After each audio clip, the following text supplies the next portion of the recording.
तो अब मालदीव का भारत से पंगा लेना अब उसी पर भारी पड़ता हुआ नजर आ रहा है, क्योंकि भारत ने एक और प्रोजेक्ट फ्रांस और यूएई में शिफ्ट कर दिया है, जो कि मालदीव में इसी साल 2024 के शुरुआती दौर में सेटअप किया जाना था। मालदीव को लग रहा था कि वह चीन से हाथ मिला लेंगे तो भारत इसकी इज्जत और ज्यादा करेगा, लेकिन भारत अब ये बात अच्छे से जान चुका है, क्योंकि मालदीव से दोस्ती रखना हमारे लिए खतरा साबित हो सकता है।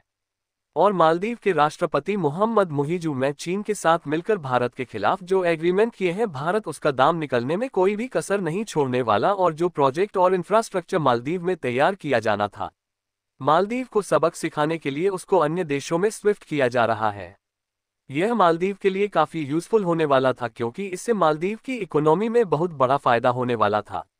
दोस्तों, हम बात कर रहे हैं सोलर पावर प्रोजेक्ट की, और इसकी खास बात ये थी HCL ताज रिजॉर्ट स्पा जॉइंट वेंचर में इंफ्रास्ट्रक्चर तैयार करने वाली थी। और कमाल की बात यह है कि इसको इस तरह से डिजाइन किया जाने वाला था जिससे यह पानी पर तैरता रहे, क्योंकि मालदीव जैसे देशों में जमीनी हिस्से बहुत ही कम है। ये कोई छोटा मोटा प्रोजेक्ट नहीं था, इसको एक बहुत ही बड़े लेवल पर सेटअप किया जाना था।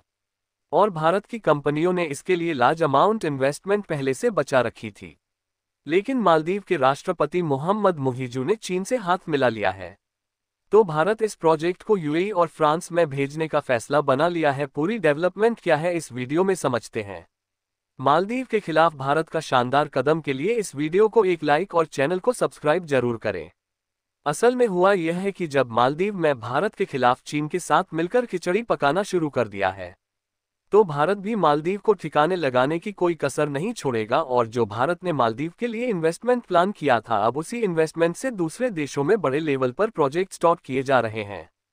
इसी में से एक प्रोजेक्ट सोलर पावर को लेकर है, जिसको भारत के द्वारा 2024 के शुरुआती दौर में मालदीव में सेटअप किया जाना था, जिसमें भारत की दो बड़ी कंपनियां HCL ताज एक्सको टिका रिजोर्ट और स्पा मिलकर मालदीव में बड़े फ्लोटिंग सोलर पावर का सेटअप करने वाली थी। इस प्रोजेक्ट की खास बात यह है कि इसको इस तरह से डिजाइन किया जाना था कि यह पानी के ऊपर तैरता रहे, और इससे मालदीव के एनवायरनमेंट पॉल्यूशन से बचाया जा सकता था, क्योंकि मालदीव में टूरिज्म को अच्छी सुविधा देने के लिए डीजल जनरेटर का इस्तेमाल किया जाता है। डीजल जनरेटर का लार्ज नंबर में इस्तेमाल करने से मालदीव का पॉल्यूशन बढ़ रहा था। यही नहीं, इसके अलावा फ्लोटिंग सोलर पावर प्रोजेक्ट प्रतिवर्ष 1189 टन ग्रीन हाउस एमिशन को काम किया जा सकता है। इससे 4,39,000 लीटर डीजल को प्रतिवर्ष बचाया जा सकता है।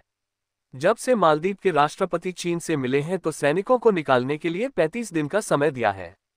अब भारत समझ चुका है कि मालदीव भारत के साथ किस प्रकार से व्यवहार कर रहा है, क्योंकि मालदीव जैसा छोटा सा देश भारत को आंखें दिखा रहा है, तो भारत भी शांत नहीं बैठने वाला है। और इसलिए भारत भी कुछ LPG प्रोजेक्ट और रिन्यूएबल एनर्जी के सोलर प्रोजेक्ट को भी दूसरा देश में शिफ्ट करने जा रहा है, और अब यूएई फ्रांस जैसे देशों में सेटअप करने जा रही है, जिसमें ये डिसाइड किया गया है साल 2030 तक 1 ट्रिलियन इन्वेस्टमेंट की जाएगी। और ध्यान दिया जाए तो दुनिया में 121 ऐसे देश है जहां पर सोलर पावर की बड़ी रिक्वायरमेंट है, और यही मौका भारत को यूएई, फ्रांस और ऑस्ट्रेलिया में मिल चुका है, जहां पर यह कंपनियां अपने फ्लोटिंग सोलर पावर को सेटअप करने वाली है।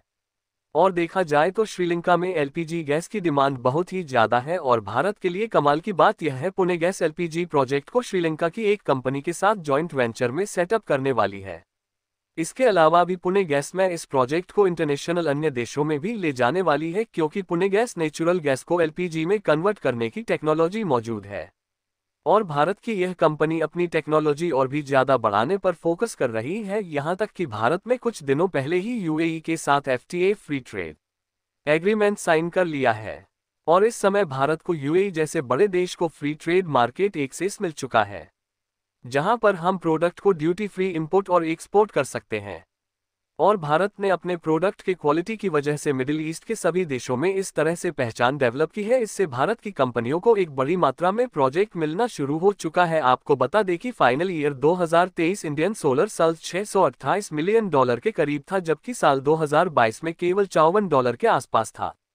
कुल मिलाकर भारतीय सोलर कंपनी ग्लोबल मार्केट का एक्सेस तेजी के साथ लेना शुरू कर दिया है। कुल मिलाकर देखा जाए तो भारतीय कंपनी मिडिल ईस्ट की दिशा में फैलती जा रही है। आपको बता दें कि फ्लोटिंग सोलर पावर के अलावा भी ऐसे प्रोडक्ट हैं जो कि मालदीव के बजाय दूसरे देशों में शिफ्ट करने वाली है।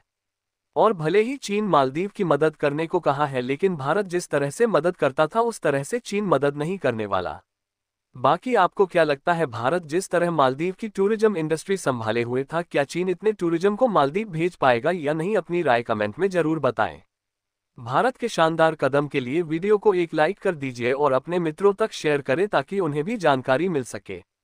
इसी तरह और भी नॉलेजेबल वीडियो देखने के लिए चैनल को सब्सक्राइब जरूर करें। वीडियो को अंत तक देखने के लिए धन्यवाद।